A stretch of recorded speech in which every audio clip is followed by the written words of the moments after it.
So it is noon, so we'll go ahead and get started. So welcome everyone to the start of the 2019-2020 year of the Sustainability Leadership Presentation Series. So this month's presentation is hosted by Central Community College.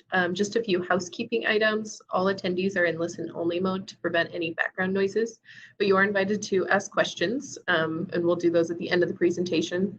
So you can put the questions directly into the WebEx chat box. If you hover over your screen, you should see a speech bubble icon that will open the chat feature. And if you're in a live viewing room, you can give your questions to your room host, or you can ask questions through Twitter using the hashtag SLPsThursday.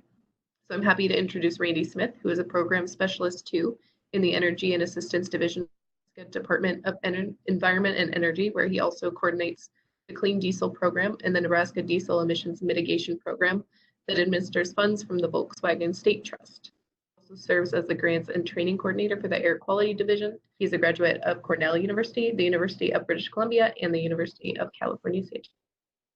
So today, Randy will be presenting on the NDEE's Electric Vehicle Charging Rebate Program to install and maintain electric vehicle chargers that will be available for use by the public. So I will go ahead and turn it over to Randy. Thank you, Olivia.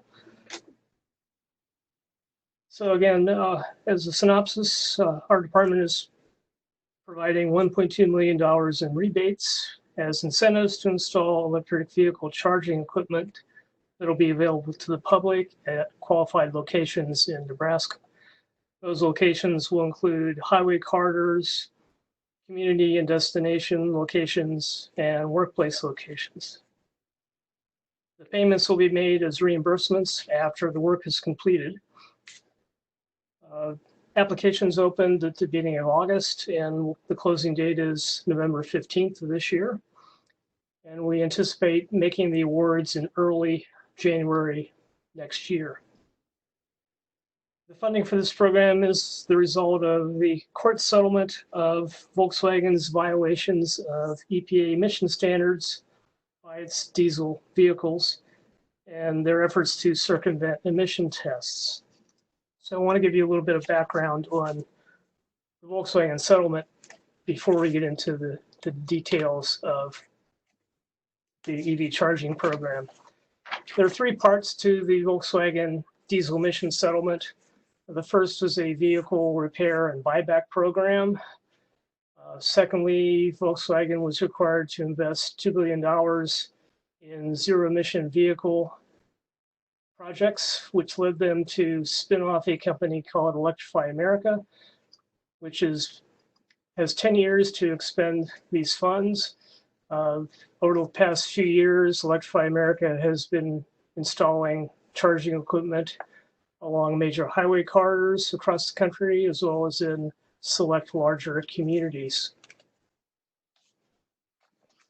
The third part of the settlement, which is the one providing our funding, is the Environmental Mitigation Trust. Volkswagen was required to fund a trust with $2.95 billion to be allocated to states and Native American tribes to fund projects to reduce nitrogen oxide or NOx emissions. The intent here is for these projects to fully offset the Volkswagen diesel emissions. And so the main pollutant of concern from those emissions are nitrogen oxides or NOx. The allocations to each state were based on the number of offending vehicles registered in the state. So this slide shows a bar chart with the state allocations ranked by amount from low on the left to high on the right. Nebraska's allocation initially is $12.25 million, and you can see that's on the low end of the scale, again, because we had far fewer Volkswagen diesel vehicles registered compared to many other states. The box on this slide shows a list of projects that are allowed to be funded through the Volkswagen Trust. The trust specifies particular types of actions that states can take using these funds. Most of these projects are replacements of various types of diesel vehicles like buses and larger trucks with cleaner equivalents, either new diesel vehicles or alternative fuel or electric replacements. The zero emission vehicle supply equipment option in the trust agreement allows states to utilize up to 15% of their allocation for electric vehicle charging or hydrogen fuel cell supply equipment. Most states are looking at electric vehicle charging since that's a technology that's actually here and being widely adopted. States need to request funds from the trust for specific projects in one or other of those designated categories. Before requesting funds, states were required to create a plan that outlines what types of actions they tend to utilize the funds for and what proportion of the funds they would allocate to each of those categories. So this pie chart shows Nebraska's plan that we developed in 2018 and published in early 2019. We have allocated initially 10% of the funds for electric vehicle charging with the extruded slice in the upper right corner there. Other types of projects we're doing, 10% of the funds are going to transit bus replacements, 25% initially designated for school bus replacements, another quarter to be used along with federal funds in the federal clean diesel program, which is also focused on replacing diesel equipment and vehicles. And we set aside 25% as basically a reserve, not designated for any particular type of project. We've already tapped that eligible actions reserve fund to expand the amount allocated towards school bus replacements because we've had a lot of interest in that category of funding.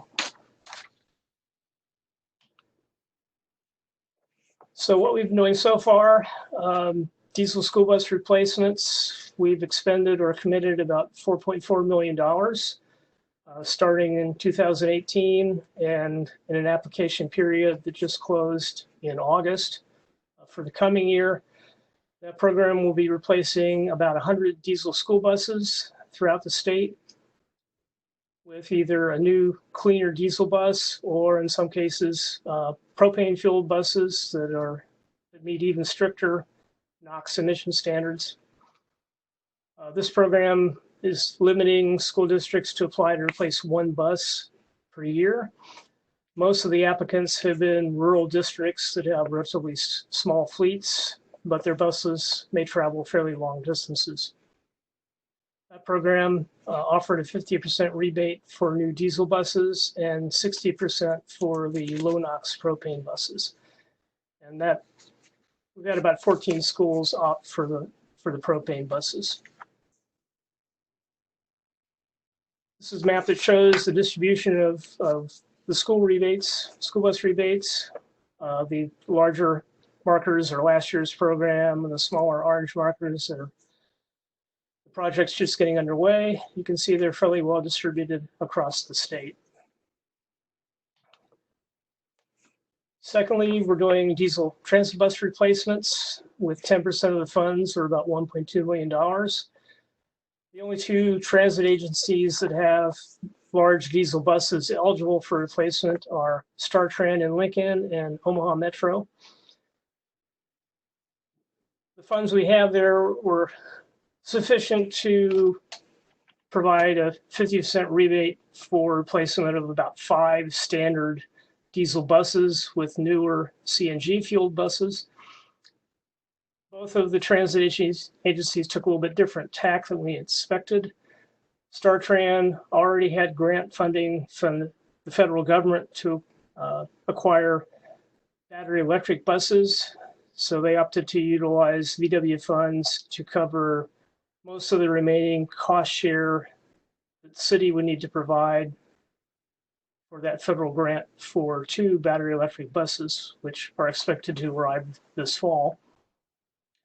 Omaha Metro is using our funding as partial funding for 2 compressed natural gas fueled rapid transit buses.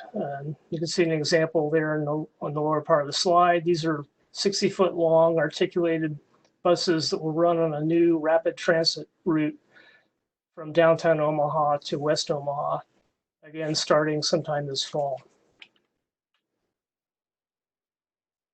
We've utilized or committed just under $1 million to EPA's Clean Diesel program, where we can use the Volkswagen funds to supplement the federal grant funds. That earns us a bonus award from EPA, but it also opens up a wider range of diesel replacement projects that we can fund using the Volkswagen money.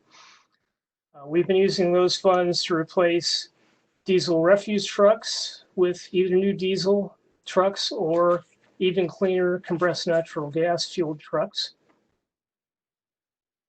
And we've been using those funds to provide a rebate to farmers to replace diesel irrigation engines with all electric equipment. And that 60% reimbursement includes extending the utility electric service line to the well location. This map shows locations of those projects over the last 2 years. The red and magenta markers are the refuse truck replacements, which are basically the Omaha Metro, Fremont, and Lincoln area. And the irrigation engine projects are scattered through the more rural parts of the state. Again, we've gotten a lot of interest and fairly wide coverage for that program. So here's a timeline of what we anticipate this spending will be for the VW projects. We have 10 years to expend the funds, but we're looking, our goal is more like a 6-year timeline. So we hope to have distributed all the available funds by the end of 2023. The 2018 columns, you can see the projects that we've already discussed. We're now ready to unleash some of these funds on funding electric vehicle charging stations beginning this fall. We've delayed that type of project in part because we had no previous experience within the department with EV charging. We've been learning from our public utilities as we've gone through the planning process, and we've also learned from other states that have launched into these types of projects more quickly than Nebraska has. So again, we've allocated about $1.2 million for charging equipment that will be available to the public. That means that chargers at single unit residences are not eligible for this funding. We expect to be able to place these chargers along highway corridors, in communities and tourist destination locations, and at workplaces. And the applications close in the middle of November. We have decided that a maximum of 25% of the funds can be allocated to projects in any particular county in the state. So we want to ensure that projects in various parts of the state all have a chance for funding.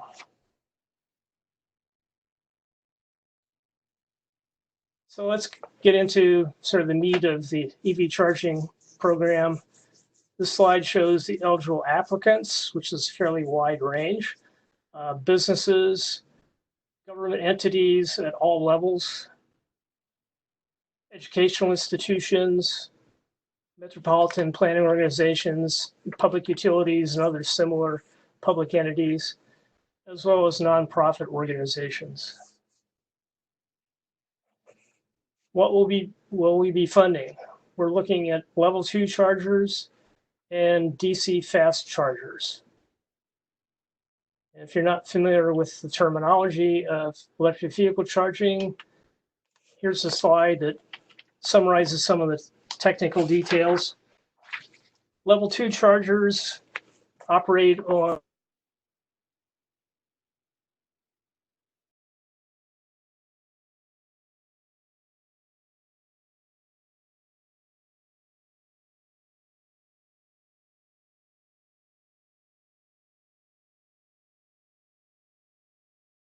Can you hear me? It looks like we lost your sound there for a second.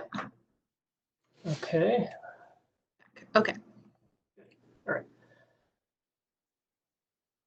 So level 2 chargers, 240 volt AC. It should provide a full charge for most battery electric vehicles in full 4 to 8 hours. They're also more than adequate for charging plug-in hybrid vehicles, which have a much smaller battery size. DC fast chargers operate on 480 volt direct current. Because of that, they usually require 3-phase electric service. The power ratings on these chargers vary quite a bit. The low end, about 50 kilowatts, and up to 150 or 350 kilowatts. The power rating is significant because the higher the power rating, the faster the charge rate of the car can be theoretically.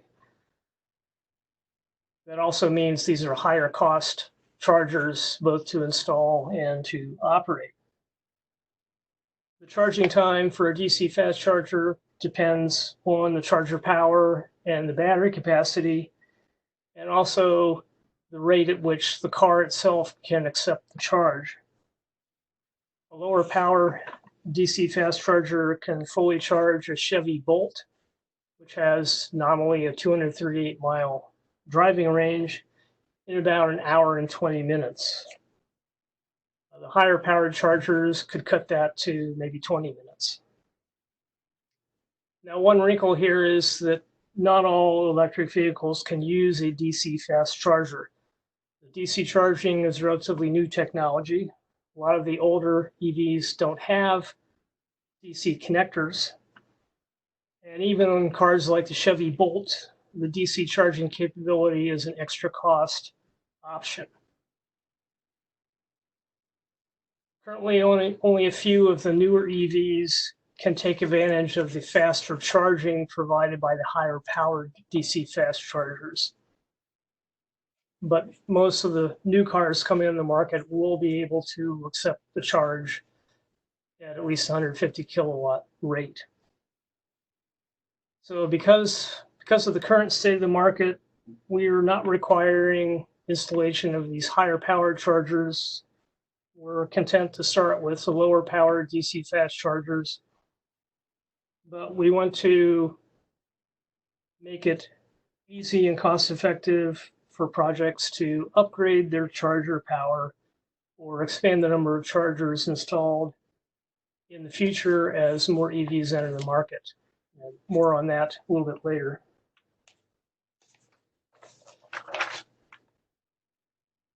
Okay.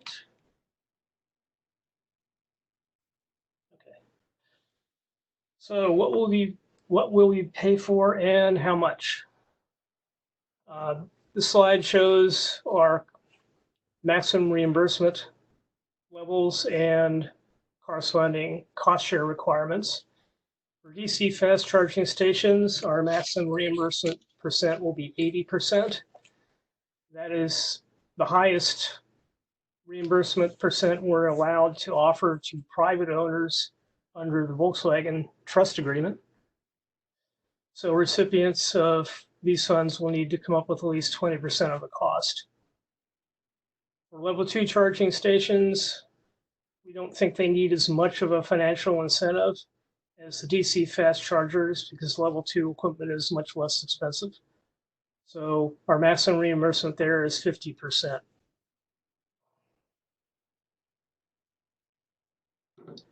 So we will reimburse, according to those percentages, the cost of the charging equipment itself, including shipping and installation, the cost of upgrading your electric service, to power the charger, site preparation, signage, and lighting, the cost of the network operations for the charging equipment, as well as warranties for a 5-year period. And for nonprofit organizations that might be submitting an application on behalf of a number of potential host sites, we'll pay administrative costs up to a maximum of 5% of the total project cost. So there are costs that are not eligible. Those include purchase or rental of real estate for the charging site, construction of buildings or parking facilities, maintenance of the site other than maintenance of the chargers themselves, permit costs, the cost of electricity to actually operate the chargers. And the last two items here, battery storage for the charging equipment and solar panels, are certainly things that would be good to have, especially for a DC fast charging site. But because of the costs, we're not going to be able to reimburse those. We'll see later, we will award some higher scores to applicants who want to expend funds to install that type of equipment.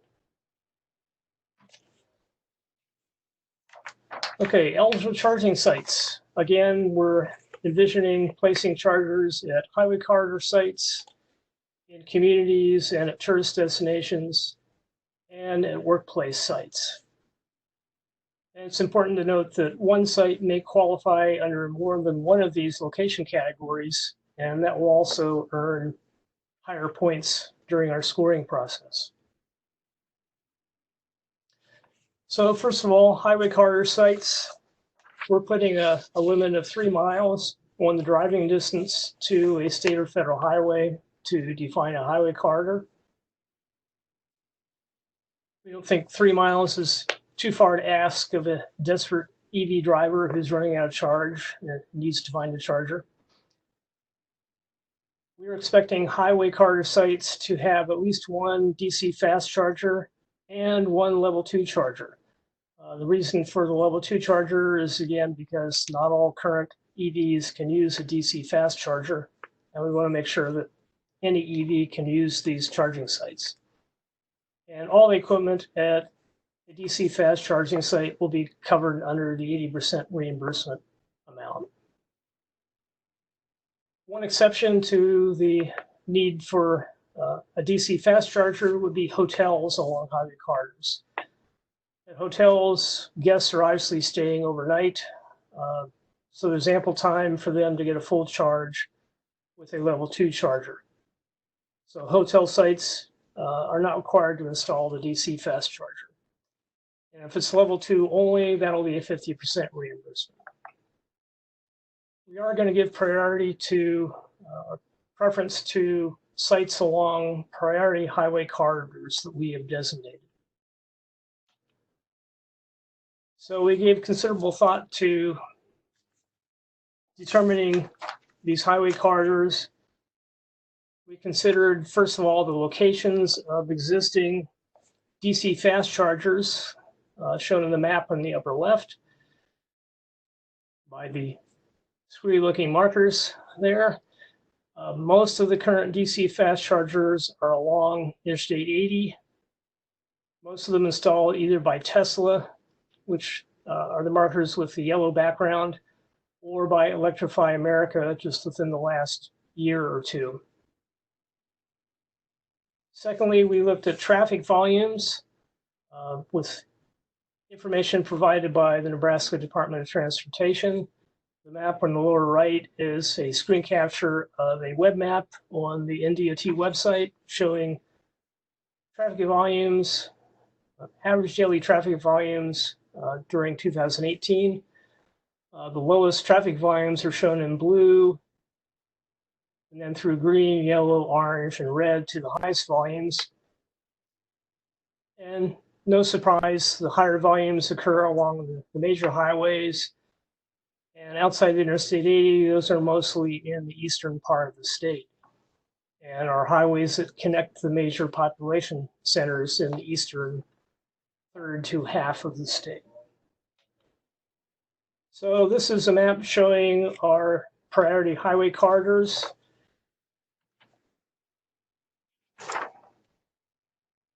Those are mostly highways in eastern part of the state to connect those major population centers, and most of which also connect to Interstate 80. So these are north-south corridors, including US 75 from Auburn north through Omaha to South Sioux City, US 77 from the Kansas border north through Beatrice, Lincoln, Fremont, and South Sioux City, US 81 from the southern border up through Geneva, York, Columbus to Norfolk, and US 281 between Hastings and Grand Island. We're also giving priority to Highway 2, at least between Nebraska City and Lincoln, US 30 between Fremont and Columbus, and US 275 from Omaha, Fremont to Norfolk. This does not mean that if we get applicants for highway locations in McCook or Chadron or other parts of the state, we will certainly consider those, but sites within our priority corridors will earn higher points during our scoring process. We're interested in having chargers that can be used immediately and will also be useful in the future. So we want to serve the areas where there's higher traffic volumes and a higher population of existing electric vehicles at the moment. Moving on to community, public, and destination sites. Community sites could be on public property or at private retail sites such as shopping centers, grocery stores, convenience stores, or restaurants. We've had some interest in Lincoln from some of the grocery store chains in this program. We're also looking at tourist destinations, which could be state parks or national monuments, or they could be private tourist attractions as well. These kind of sites were flexible on the type of charging equipment. We will consider DC fast charging, but again, we expect to have a level 2 charger installed as well. And if so, that'll be 80% reimbursement. Some of these sites may choose to only apply for a level 2 charger, and that would be a 50% reimbursement. Many potential community locations in Nebraska are going to be within the 3-mile driving distance to a highway, and so those sites could qualify under both the community and highway corridor categories and earn some higher scoring points. The third location category is workplace charging sites.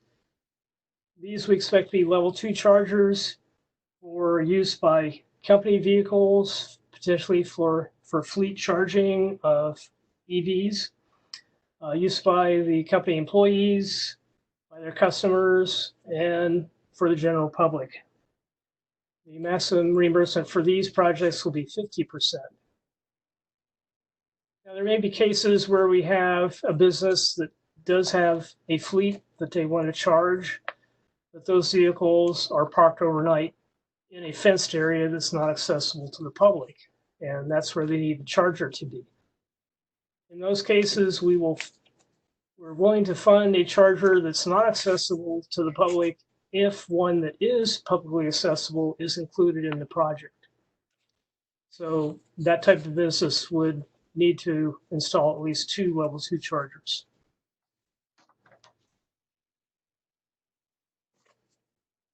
Okay, given the complexity of these kind of projects and equipment, we do have a lot of requirements, things we expect the site host to do and install.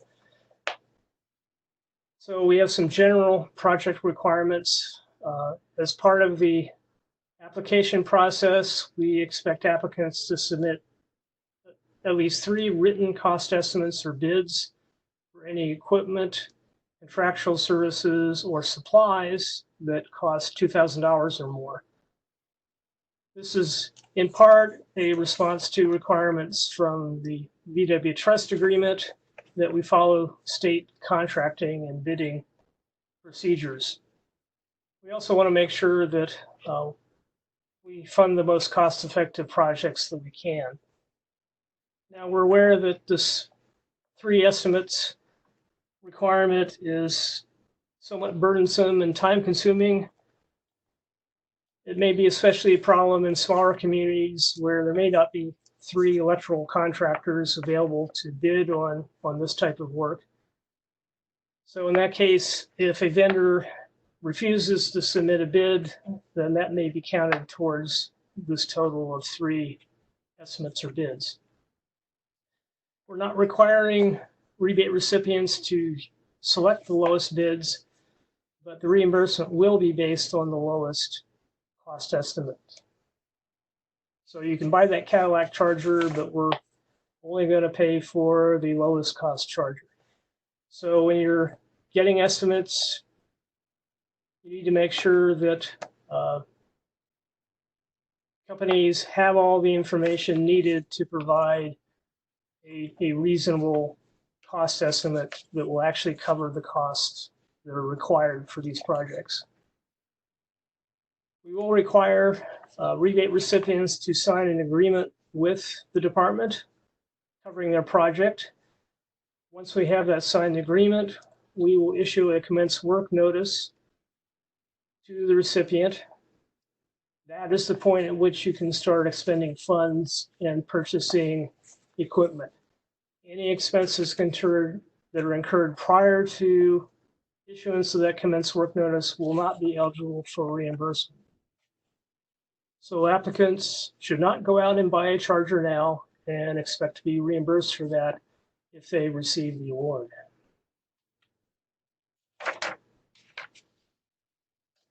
We're looking at 2 years for completion of these projects because of the complexity involved.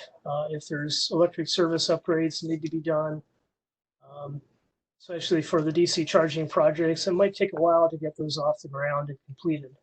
So we're going to be flexible and allow 2 years for completion of the projects. This is a reimbursement program, so recipients will need to pay all the project costs as they're incurred. And once the project is completed, the recipient will submit a reimbursement request to the department, which includes fairly complete documentation, copies of the invoices and proof of payment, and other information needed for us to document that the project has been completed according to our specifications. The department will be maintaining an ownership interest in the charging equipment via a lien for a period of 5 years after payment of the rebate.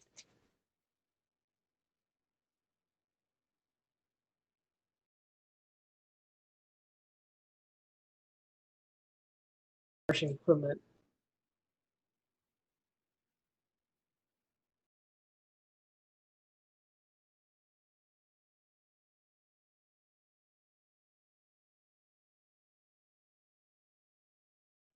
Andy, can you hear me? Yes. We lost you there for a second, so Okay. it sounds like you're back. Wonders of technology. So applicants need to attach several items to their applications to provide us with information about the sites. They need to attach a map of the locality or an area photo that's been annotated to show the charging site, locations of amenities like a nearby convenience store, restaurant, and restrooms. Those are factors we'll take into account when we score the locations for these sites. For highway car sites, we want a map showing the charging site in relation to the nearby highway, so we know how far away the highway is.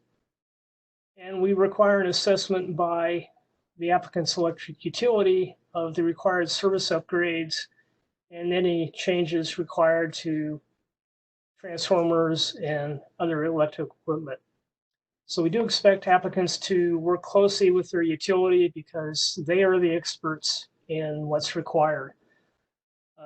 Your utility can assist you in specifying the equipment and work that must be done on your side of the electric meter in order to complete the site installation.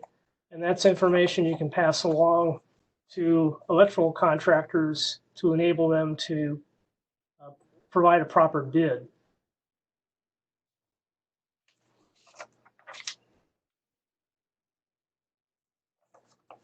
Okay, some additional site requirements. All electrical work must be performed by licensed contractors.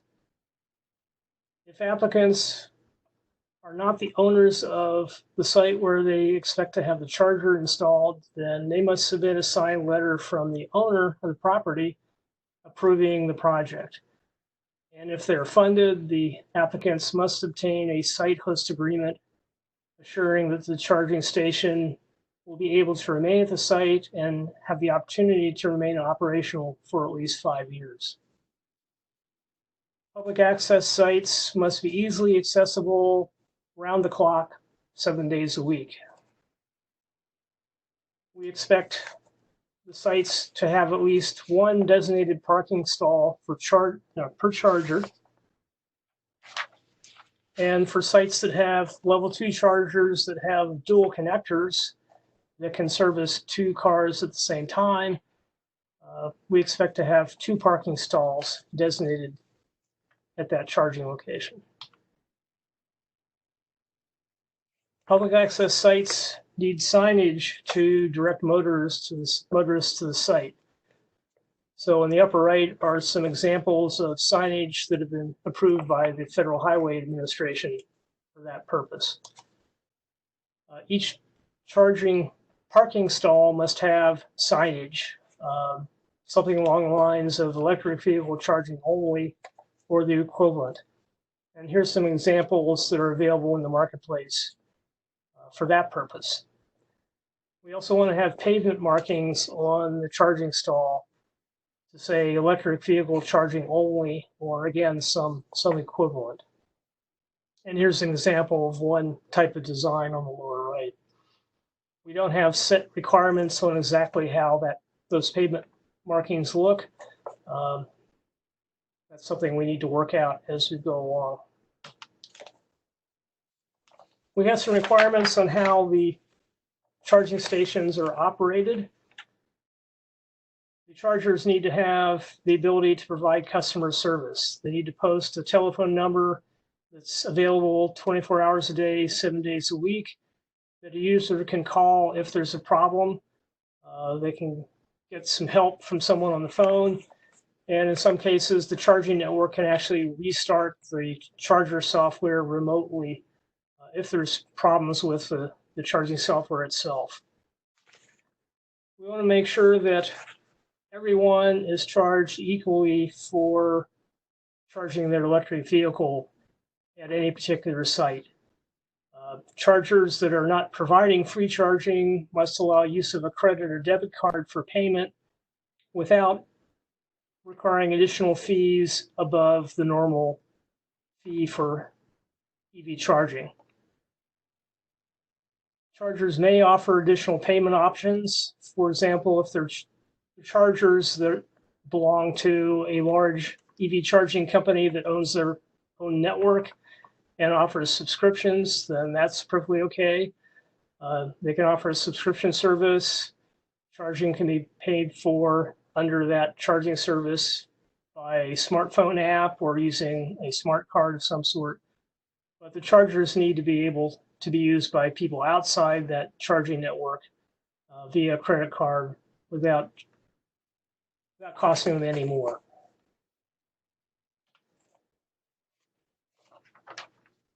Some requirements for the charging equipment itself. We're requiring that all the chargers be networked, meaning they have Wi-Fi or cellular connection. They're served by a company that operates networks of chargers that can provide service for the users. They can provide remote diagnostics of problems, remote start of the chargers, and importantly, they collect usage data, which they then report to the site owner, and we're going to want some of that information reported to the department as well. The cost for that networking service are a reimbursable expense. Cord management. Chargers have to have some system for retracting the charging cords so they're not just laying on the pavement. That's partly for safety reasons and partly to ensure the connectors at the end of those cables don't get damaged. The equipment has to have a 5-year warranty and maintenance plan. And again, that's a reimbursable expense. And we expect the chargers to have insurance. Recipients need to provide proof of insurance after installation of the charging station.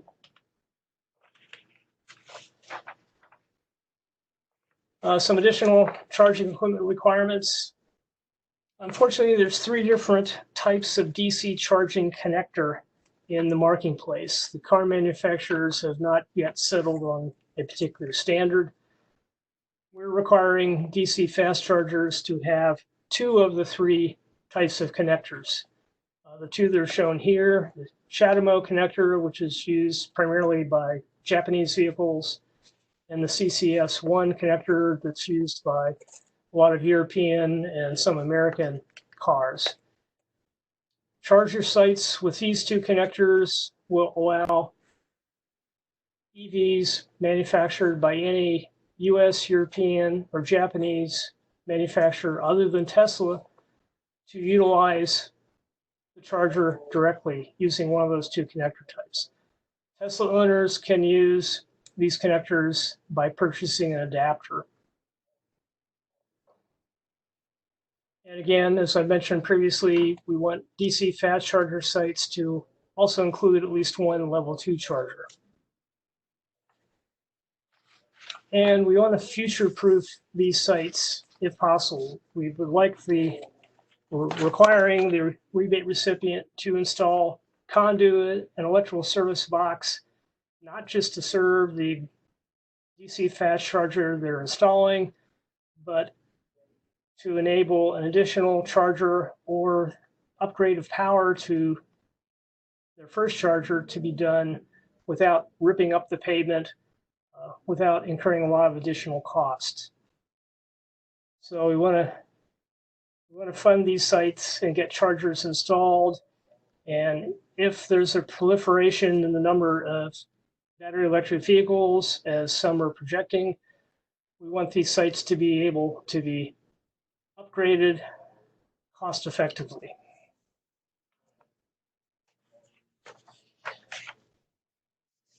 We've identified some site enhancements that are optional, but will earn higher points as we score the applications.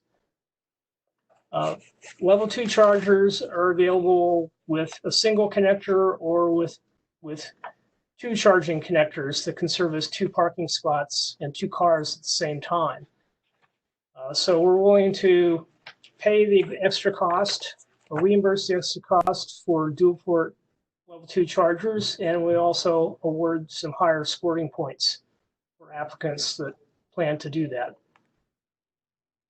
For level 2 chargers, we are not expecting or requiring future proofing of the site. We're not requiring installation of conduit and service box to allow installation of additional charger in the future, but we will award bonus points if that work is going to be done as part of the initial installation.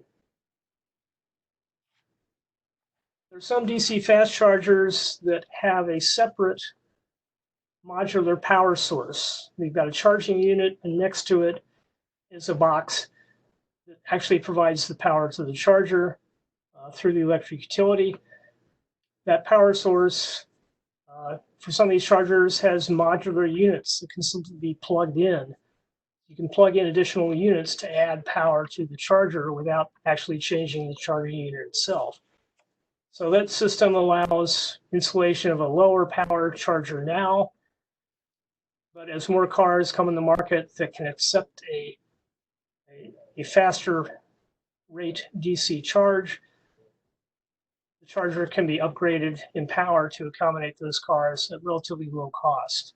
So that's another item that will earn additional scoring points. And again, the last two items are things that will be good to have at a DC fast charging site, battery storage, and a renewable energy source like dedicated solar panels.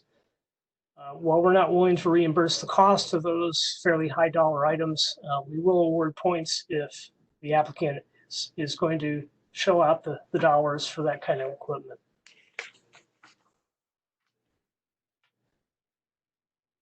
I mentioned data reporting earlier. For that 5-year period that we're going to fund the upkeep of these chargers, we would like annual station utilization to be reported to the department. So that would include things like how many charging events, the number of unique vehicles that were charged, and some charging time information, as well as the percent of charger downtime. Well, ideally, you want chargers to run 24 hours a day, 7 days a week. They're complicated technology. There can be problems. There can be equipment failures. We want to minimize those, and we want to know what the actual percentage downtime was on an annual basis. And on the right, there's some information on the actual power usage that will be of use to electric utilities.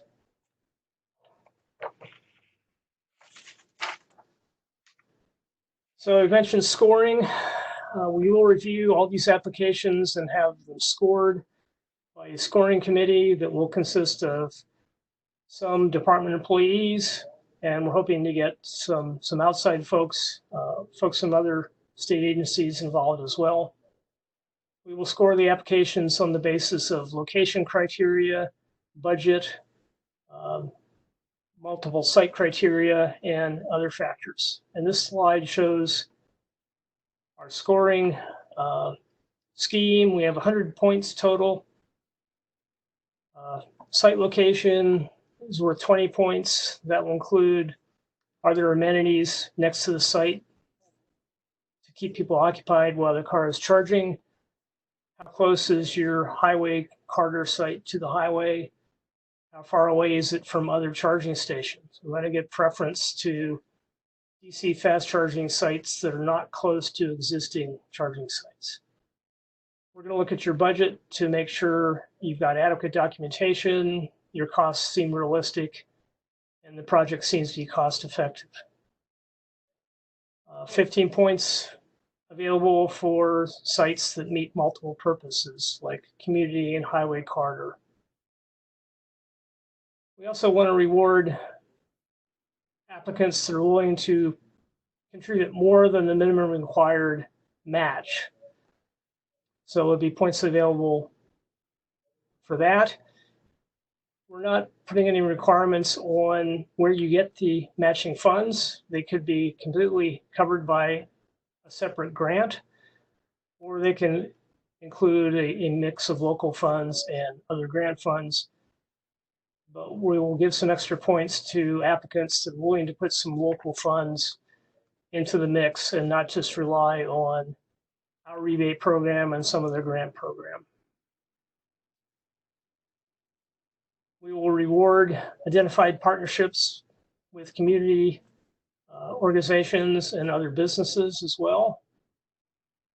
And again, there's 10 points available for innovative energy solutions like battery storage and renewable energy sources. And the last item there, I've kind of combined the optional bonus items, modular power for a DC charger, dual port level 2 chargers, and future proofing your level 2 charging site. Each of those has up to 5 points available for it.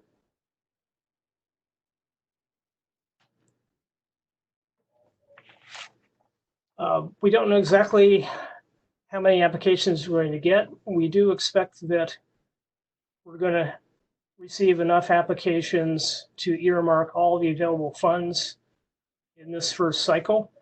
As I mentioned earlier, there's a possibility that we could increase the amount of available funding up to 50% if there is sufficient demand, and if our agency director approves that. We'll have to see how things go with the application period. If we are inundated with applications for a lot larger funds than we have available, we do reserve the right to award less than the maximum reimbursement in order to fund more projects. And again, we do expect to announce the awards in early January of next year. My contact information is on the bottom of this slide, along with the link to the webpage on the Department of Environment and Energy website that covers this program. So we can now take questions.